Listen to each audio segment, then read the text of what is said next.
Every club. Every day. The Global Sports Podcast Network.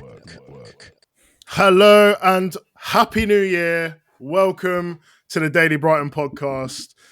It's a crossover time. You can see there's Bear Man. We've got everyone's here. It's crazy. We've got a house party going on right now. As you can guess, it is the crossover between Brighton and Arsenal. Obviously, we've done it before with Esmond and I can't remember his name either, but yeah, all good. It was it was pretty good. It was a lot of taking a mick. So I just want to introduce everyone. Obviously, you know the general, Jamie G. What's up? Mate? All good, all good. We've got the Danny Welbeck enjoyer. Bless, how are you? Yeah, good. I'm so happy we've got 3 Brighton podcasters versus 2 Arsenal podcasters to help defend these corners. And then and then we have Jamie. How are you, my friend? Yeah, all good. Thank you. All good. How are yous? Not too bad, mate. Not too bad.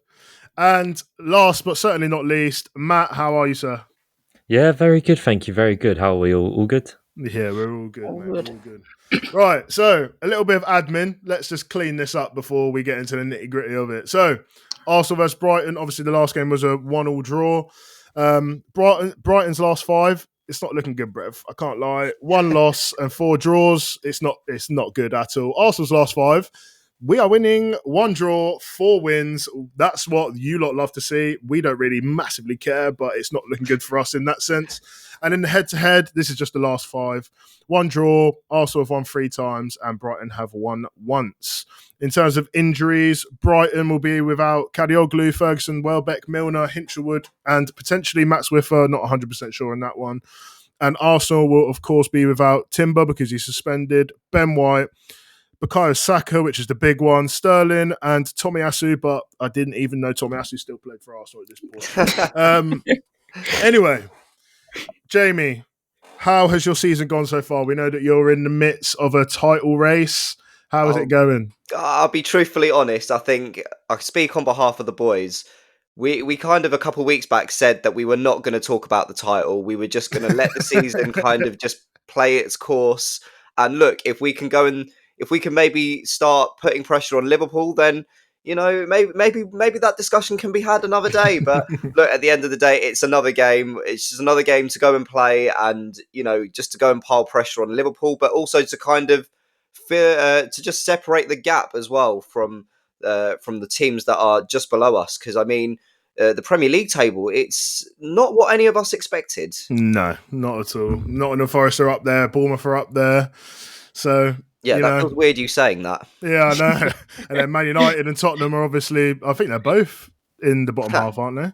Bottom half, yeah. Not in a whirl of a time. Let them stay there. Matt, get out of the relegation battle. Matt, how's it been for you, mate? Yeah, not too bad. I mean, I think a mixed perspective. As Jamie said, we discussed a few weeks ago almost like the title talk was a bit pointless, but the main reason for me why it was pointless was because for me, like Liverpool obviously a top side, but it's about Arsenal doing what Arsenal can do. And the more Arsenal drop points, the more it doesn't matter what Liverpool do when there's such a huge gap already. So I think now you've seen, obviously you mentioned the last 5 are unbeaten and the last 12 are unbeaten. Things are looking a lot more bright. I've been very pleased how we've handled no Bukayo Saka so far. And in general, I think we've had a fixture list from hell, to be honest. We've not had the fortune in our side in quite a few different manners. And unfortunately for us, we're obviously quite a few points behind Liverpool, but obviously we're in January now. And January is a massive month for Arsenal. So obviously beating Brentford, beating Ipswich, beating whoever else, now having Brighton 3 days later is a big one, and it'll be a tough one. But yeah, in general, I'm pretty happy, whilst knowing that we very much need more offensive firepower. But Gabriel Jesus might have slightly turned Arsenal season around, to be honest. But yeah. Well, the things that we'd never think we'd hear were Gabriel Jesus changing Arsenal season around. Do you know what? Christmas miracle, even though Christmas is gone, but Christmas miracle. Jamie, I'm going to go to, Jamie G, I'm going to go to you here with about Brighton's season. Bless, I will come to you eventually. You're not just there for show. So, Jamie G, what do you think about our season so far? Well, our season has been a tale of two halves. We started off so brightly as we I hate to say it, we kind of called it in our preview, didn't we? Preview of the season. We said under a new manager, people won't really know his ideas. We might start off strong. There will be a patch where we don't get the results. Unfortunately for us, that patch has been against the worst teams in the league. We started off with against the good teams in the league, like the Arsenals, like Tottenham, like Man City, like Man United, even at that time. Good We're teams not- in the league. yeah, at that time, maybe we could have thrown them That in was there. that was the second game. I'm pretty sure. Exactly. We were still understanding how bad they were going to be. But we started off, strong. We all actually, I hate to say we might have cursed our own team, but we Probably, might have essentially. cursed our own team. We were calling for a title charge, or at least I Yeah. was. Bless was being a bit more subdued with a Champions League push. Yeah, I was And now cussing it's everyone out. Every single team. exactly. Every pod every review pod, we were buzzing about the result, and karma. Yeah, Quite that's frankly, true. that's it. And the last 8 results have been just dire, to be honest. But we have kind of turned a leaf, shown a bit more. Well, I say turned a leaf. We still can't buy a win, but we've turned a leaf in terms of we're looking a bit better in the draws. That's the positive I can take. And Bless, I'm going to go to you here, but not about our season so far, because I feel like Gera has summed it up quite nicely, actually. We're going to flash back to, I don't know what month it would have been. When does the season start? In August. In August, so it would have been in August, right? Or Yeah. maybe the month after, whatever. August, September, roughly. Yeah. So Bless, we were all at mine, and we got a Mackey's order in, and we watched the game. What do you think of it? Yeah, it was an interesting game. I thought we played really well, to be honest, and I was surprised that we didn't sit back. We tried to play. Obviously, at the Emirates, it's always going to be difficult, but we did try and play and got some really good chances. We saw mistakes from Dunk, and we saw good stuff from Dunk. Obviously, the big controversial point in the game that sort of changed the game, sort of changed the pattern of the game into our favour. And as Jamie G will probably read out some of the stats of that game, because he continues to do that. I don't know why. It was, what was it again? 22 shots, was it, Jamie? We had, 22 shots to their 11, 64% possession to their 36. Off the top of the dome, or are you looking at football? That was on top of the dome. I was about to get up XG as well. I've actually memorised. Tell me you have not memorised the XG of a game. Good thing I didn't memorise the XG. They had a bit more, so we'll let them off. Okay. Right. You spoke about a moment there, Bless, which, to be fair, was spoken about for probably a good 2-3 weeks after, I reckon. Well, spoken about, or they cried about it. They did. I mean, there was a bit of crying. There's a little bit, but constant crying. Jamie, Matt, this is, to be fair, I'm throwing it to both of you because obviously you might have different opinions. What did you think about that whole the Rice red card and Joel Veltman trying to boot him to Tottenham Stadium? Go on, Matt. I'll let you talk. Go on. The thing is, I'd love to be neutral and I'd love to be like really unbiased and not, feel like, oh, it could have gone either way, or, oh, we shouldn't have done that. But the more you watch it, the more you're in just disbelief that he's decided to send a player off for doing effectively nothing. Veltman's very clever. He knows what he's doing. He's tried to get on with the game really quickly, even though there's no out ball. The ball's moving as well, so that goes against the law too. He's trying to kick the ball really quickly in the 48th minute, which Rice is going to, time waste, because 1-0 up in the 48th minute is probably quite a smart time to time waste. Veltman in his own corner flag essentially tries to take the ball really quickly, even though, as I say, there's nobody there. And if you can't tell, I'm still pretty upset about it, because it unfortunately just it's one of those things I mentioned earlier that Arsenal haven't had the fortune, and I'm completely fine to admit when Arsenal just haven't done enough to win games, or when they haven't done enough in general in a game, or where they've gone wrong. But that game for me was the definition of a red card, not just changing the flow of the game and completely ruining it for Arsenal, but also the fact that he was sent off for the Spurs game, which somehow Arsenal managed to win that one comfortably enough at Spurs, but that could have been another catastrophic thing.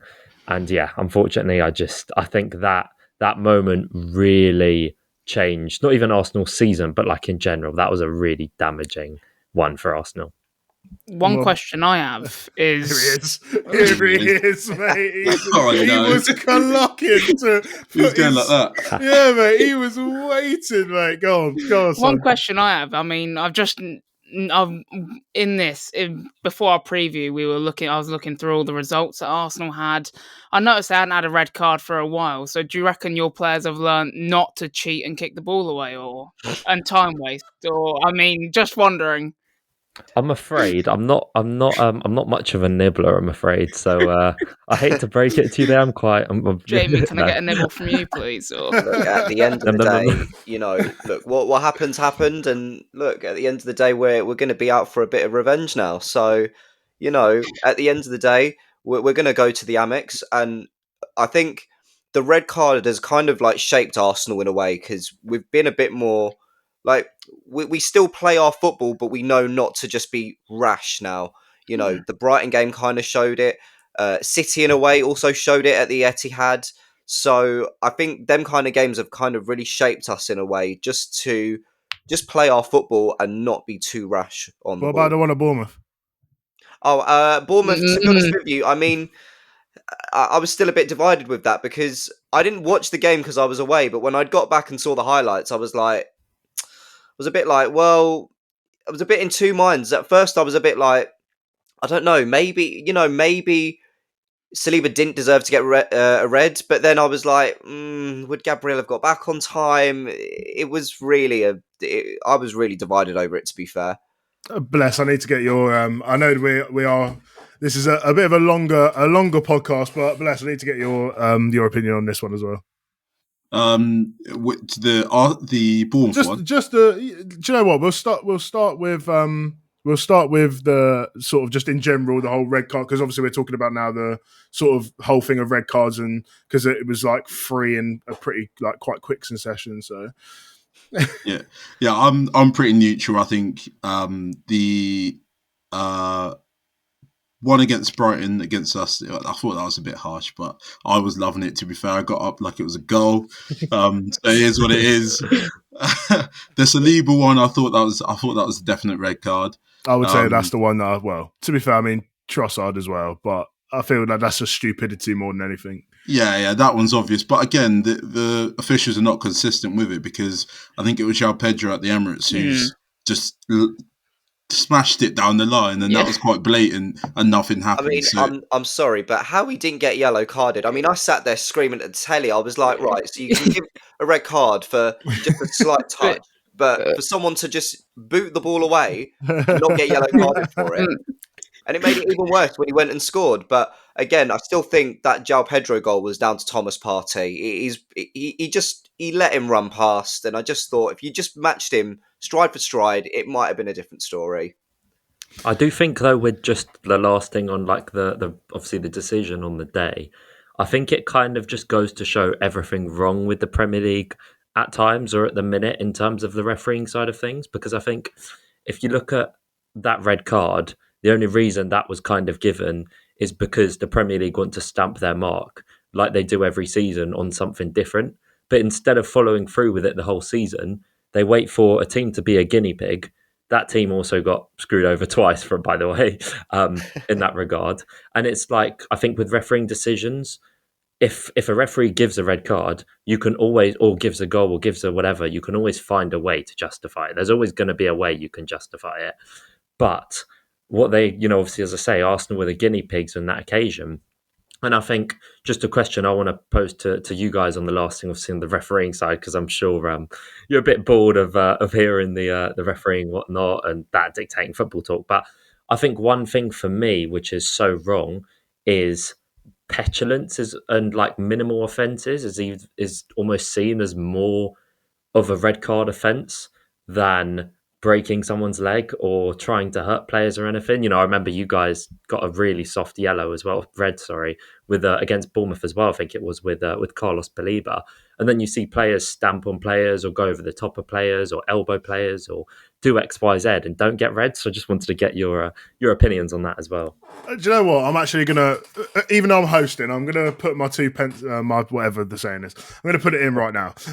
Basically, what you're saying about the whole sort of petulance thing, I feel like they focused a lot on how much football is actually being played in the course of 90 minutes. So that's the multi-ball thing is literally that's just for that, like to be able to have the ball in play more and for people that are watching the game to actually be able to watch more football than just the ball being out of play for X amount of time. Whatever, I'm sort of neither here nor there on it really. But in terms of like the sort of like delaying the restart, that's the only reason I think they're stamping it down is because that's sort of like their highlight at the moment is to sort of be like, okay, if you're going to sort of stop us from doing what we're really focused on doing at the moment, which is increasing the amount of time the ball's in play, then I think, don't get me wrong, I think it's stupid. Like Jim, if I was to come from a neutral perspective, I'd think it's stupid. If it was to happen to us, we'd all disagree with it 100%. But like, it's funny that you touch on the sort of like more dangerous aspect in the last 2 games. Well, no, not against Aston Villa, but in the last 3 games, we've had 2 decisions which went in our favour, which are actually terrible refereeing decisions. So you had a Stupinian in, I think, the West Ham game. I don't know who that was on, but Kilman, I think. Yeah, that was a terrible challenge. His shin pads literally wrapped around his leg.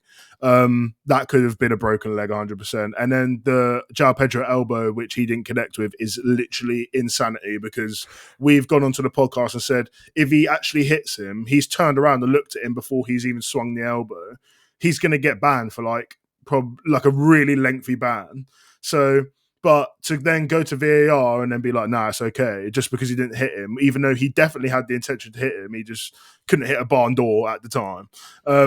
I feel like those sort of things is where the Premier League is going wrong, like you said, in terms of sort of looking at these sort of things that go with what they're sort of the trend at the time of what they're going for, as opposed to actually player safety, etc. So that's sort of what I would put into that conversation. But what I will do is let's actually talk about football. So after this ad, in the next segment, we are going to talk a little bit more about Arsenal and sort of where the dangers are, who the key men, and where they can hurt us. So we will see you after this ad.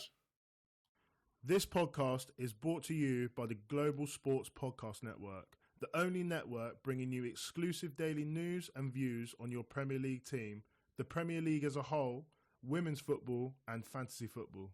A unique listening experience that puts fans first, bringing you the very latest breaking news from your team.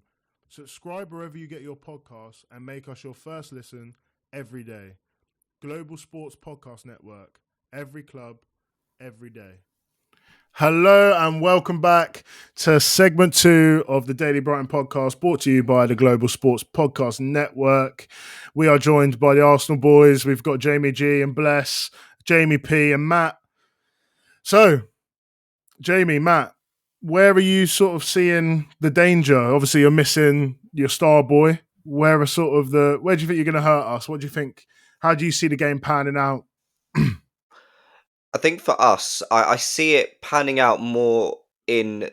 Again, I think it might be just down the middle, and it might even just be down the wings as well. I know that our right side is more stronger than our left side, but I still think if you've got Martinelli or even Trossard, who, to be fair, let's be honest, Trossard loves to turn up for Brighton, likes to put on a bit of a show. So I'd like to hope that, if we're having a front 3, I'd like to see Trossard on the left, Martinelli on the right, or Ethan Nwaneri, who has been phenomenal this season, and Gabriel Jesus up top. I mean, I'd be quite happy with that. But I think it's either going to come down from the wings, and it's just going to be trying to get into the box. Obviously, set pieces, that they're a big thing for us, and Thomas Frank briefly mentioned it in his press conference before the game, saying, "Oh well, we know how to deal with set pieces," and Well, turns out you didn't. So, look, it's going to be an interesting game. Going to the Amex is never easy. For Arsenal fans, it's never easy. I've always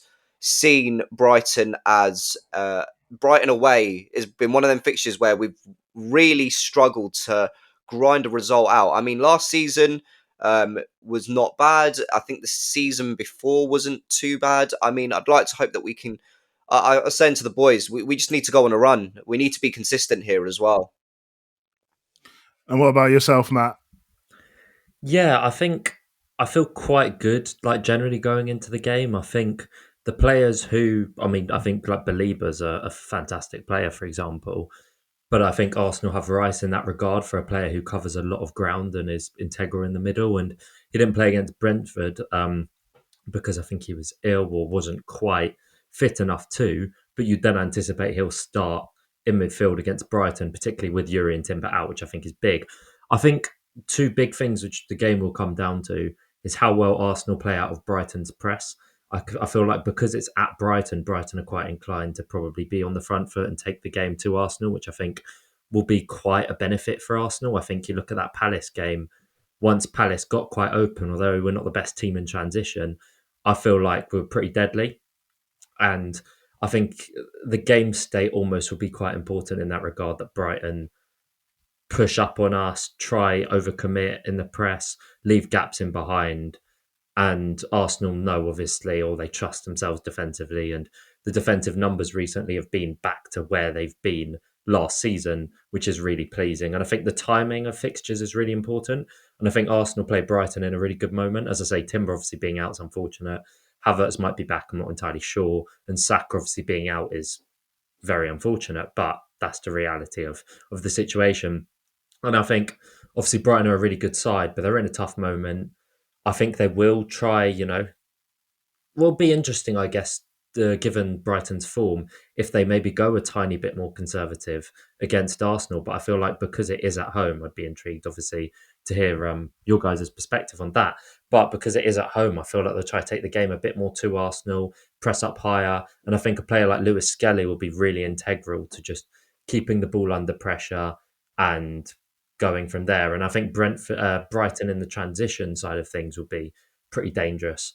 And if Arsenal can keep them at arm's length, then I think that'll be pretty decisive.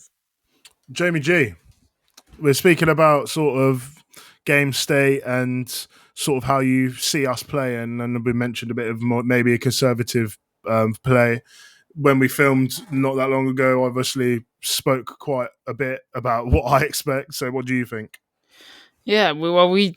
It's funny that you say that, Matt, because we're not too sure how we're going to line up either. In terms of, do we show Arsenal that respect where we allow them to have the ball? Because one thing Arsenal do well is press high, and we spoke about this on the preview podcast.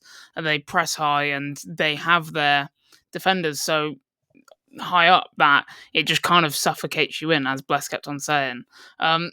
And that's where, do show them that respect and just kind of try and defend for our lives. Then we play our pacey players to try and do something on the counter. Or while you're at home, and like Hertzler likes to try and do, and likes to play normally, do we do something that we are good at, which is playing out from the back, and in build-up play. Yeah, I know what you two are thinking. Play out from the back and in build-up play, and we are very competent at that. It's just whether the Arsenal press actually manages to, I guess, tackle us high up the pitch and actually put pressure on. So I'm still unsure what Hertzler will try and do. I'm unsure what I would try and do and how we're going to win. Because to be honest, I know this is killing the next segment, but I'm not too optimistic, I would say. I think it could be a draw, but I know we'll get on to our score predictions later. But yeah, it's an interesting one of how we actually do play. And Jamie P, if I can call you Jamie P. Yeah. In terms of Brighton, where are you sort of looking at the areas where it would be massively key for either team to win if they want to sort of get the upper hand in this game? to be honest with you, I've always looked at your attacking and your midfield options. I mean, one player that you've not really touched on is Minte, and he's been, and when I watched him at the Emirates, I thought, wow, like, Brighton have got a gem of a player in him.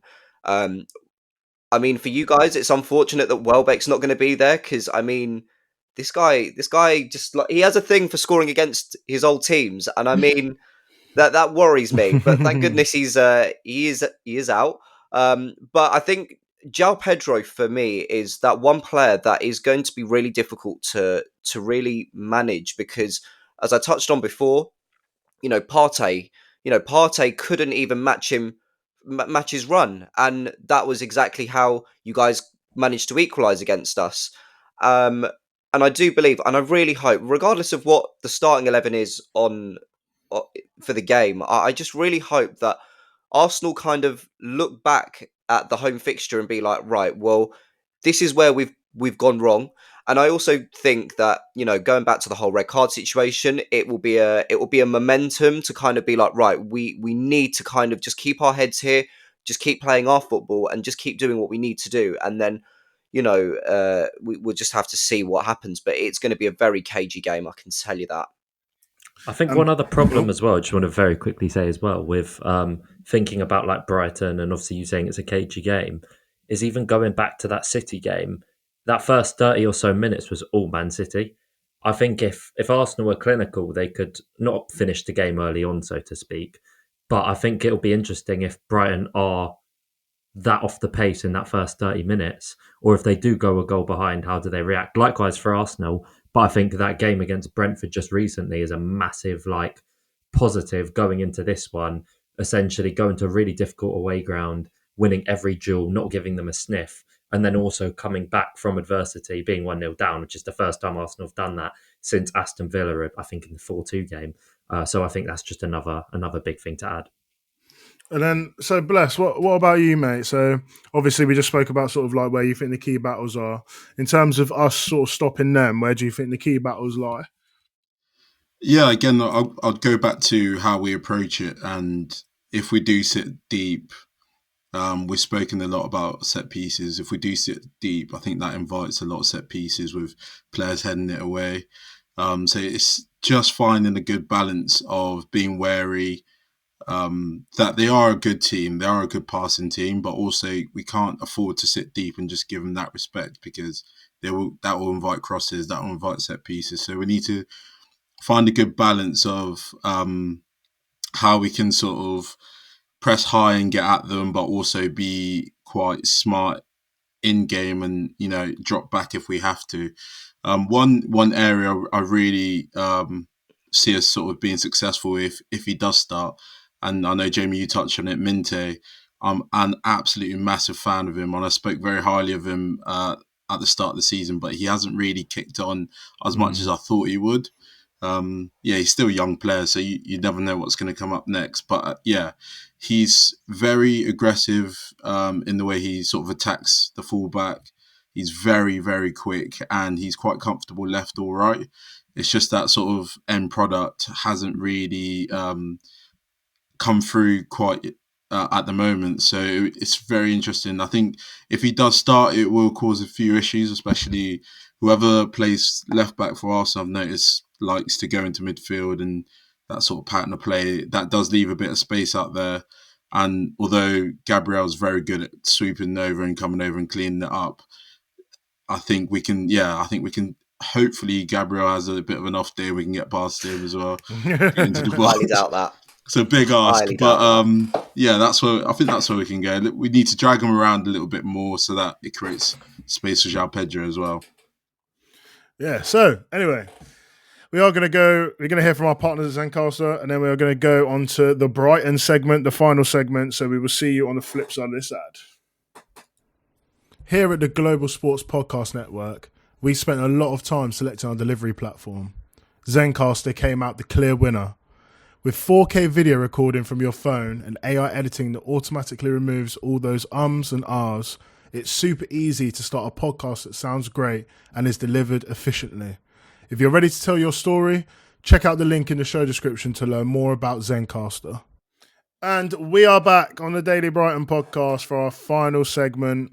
We are going to be speaking about Brighton. How can we hurt Arsenal? Jamie G, I'm coming to you, mate. How can we do it? Can we do it? Can we do it is the question. Well, if we do play on the front foot like we are kind of known for, and if we can play out from the back like we have done all season against whichever team we have come up against, we suck in front of goal. And that is my biggest fear. Like in the final third, it's tough to watch. I'm not going to lie. We move the ball in and around, not really causing much threat for the other team. We're so slow at getting shots off that we give teams the chance to get bodies behind the ball. And when you do that against Arsenal, that's going to be easy pickings for them. I mean, we couldn't even really score against, who was it that we just played? Brentford? Ben, me, and Aston Villa, lad.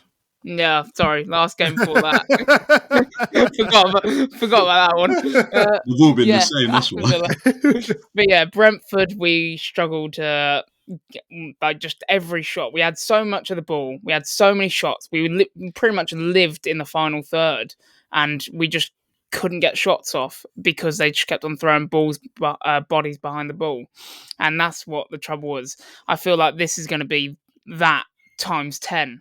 If we do get in around the box. So we need to take our chances. We need to just how simple football is. Shoot more. I mean, I don't know whether I don't know whether the Brighton players know. That's kind of how you score goals. And if someone could relay that information to the team, that would be helpful. Crosses into the box, I see them being cleared quite easily. I think we rank third for most crosses into the box. I don't know why, because João Pedro is not renowned for his aerial prowess. Enciso misses blatant goals right in front of goal. So yeah, it's not looking good. I'm not going to lie. But I'm hoping a counter-attack. That's why I would like to see us. I know we said it, and we said it on the preview, and well, you said it, Joe. You said on the preview you don't want to see us sit back at home. And bless, you touched on it there in terms of not really wanting to sit back. But I feel like the way you spoke about Minter as well in behind, I feel like this could be a game for him. Although I'm not as high on Minter as Blessings is, I feel this could be a game where his pace comes in handy, especially with how much the Arsenal defenders actually push up. Like, I think the space, and they leave so much space in behind that it's kind of, they're inviting you because they have so much recovery pace to like put long balls into that box, or into, not even to the box, into their half. And that's kind of where I see us pouncing on one of those chances, getting a one-on-one with the keeper, and hopefully a golasso. A golasso. Cheers for that, mate. You've literally filled us with no confidence whatsoever. So sorry to every Brighton fan. Jamie, Matt, I'm just going to throw this to you quickly. So obviously we sort of spoke about we were talking about sort of the lack of threat in front of goal. And to be honest, I don't watch Arsenal every week, but I know in recent week, well, obviously you scored 3 against Brentford. You beat Palace as well. But do you think that you might also sort of be potentially struggling for that sort of like, there was a period last season where you went on this mad tear where you were beating every team like 5-0, 6-0. Do you think that you guys could potentially struggle if you come up against a competent defence? Sort of, I know that you beat Ipswich 1-0, but obviously you sort of potentially struggled to create a lot of chances against Everton, that you had chances, but again, 0-0. So like, do you see that sort of, how do you think that could affect the game? Do you see that happening again? Do you think you're past that now?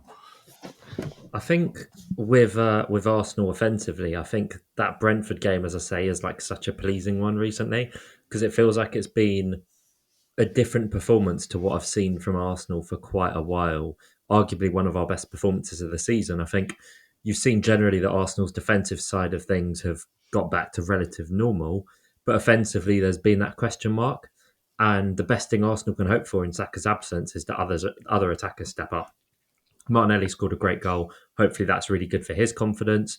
Gabriel Jesus has looked as sharp as he's looked in a good few years for a good 3 or 4 games now in a row, which is massive, I think. I think the positions Martinelli was getting into against Brentford, although the goals Arsenal scored were quite, bar a brilliant third volley, they literally came from creating your own luck.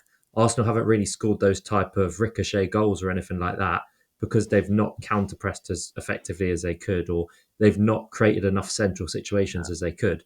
So in terms of Brighton sitting back, I'm not completely concerned. I think before Brentford, I feel a bit more like I'm not entirely sure, but I don't think I'm too concerned with Ethan Nwaneri as well, who's just so competent at creating that yard and moving players around in that middle, even though he was off the right. He's so competent in that regard. Lewis Skelly, who's brilliant at making space. As I say, I think Timber's a massive miss, and I think the biggest way Brighton can get us at us is in transition offensively, either wing. But at the same time, you're in luck that you're a team who's not very good in front of goal because we find a way to concede a lower XG goal every single week. So that'll be quite honestly, like some of the numbers is laughable. The amount of goals Arsenal have conceded from next to no danger, and even the Mbeumo one against Brentford was very out of nothing type of thing.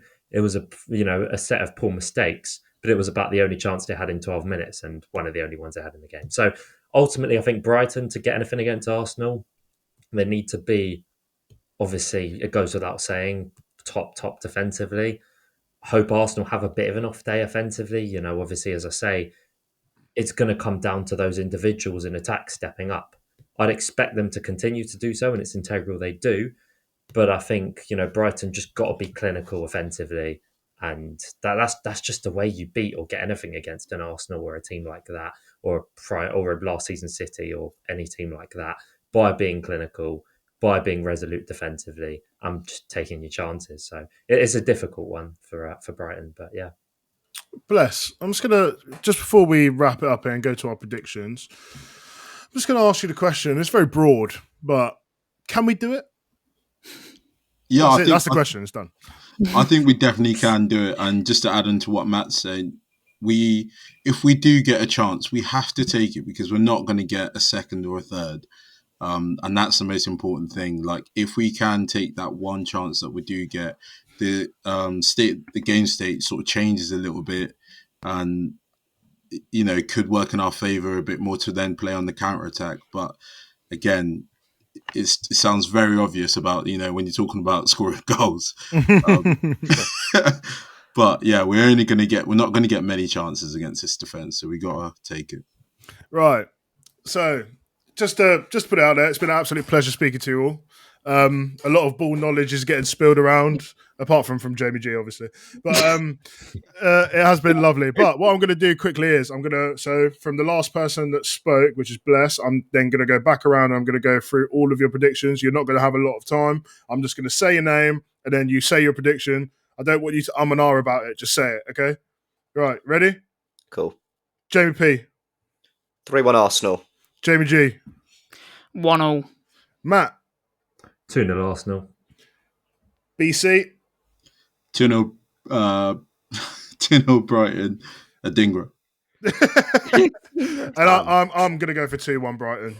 Anyway, Jamie, Matt, it's been an absolute pleasure. Thank you for having us on. Thank you very much. Jamie, Bless, it's always a pleasure, of course. So, good luck for the rest of the season. I'd love to say good luck for the game on Saturday, but absolutely not. For everyone that's been running up the socials, we've been putting out some crazy numbers. We absolutely love to see it. Keep doing that. Also, go and check out all of Daily Arsenal socials, all of that stuff. Great lads. You might not see these lot because they got about 9 man running that thing there. Right? So, yeah, we highly appreciate it. Happy New Year. I hope you all had happy holidays and you all got the iPhone that you wanted, etc. The Daniel Welbeck t-shirt. And, yeah, make sure that you tune into the next one and we will see you very shortly. Thank you very much. Adios. Every club, every day. The Global Sports Podcast Network.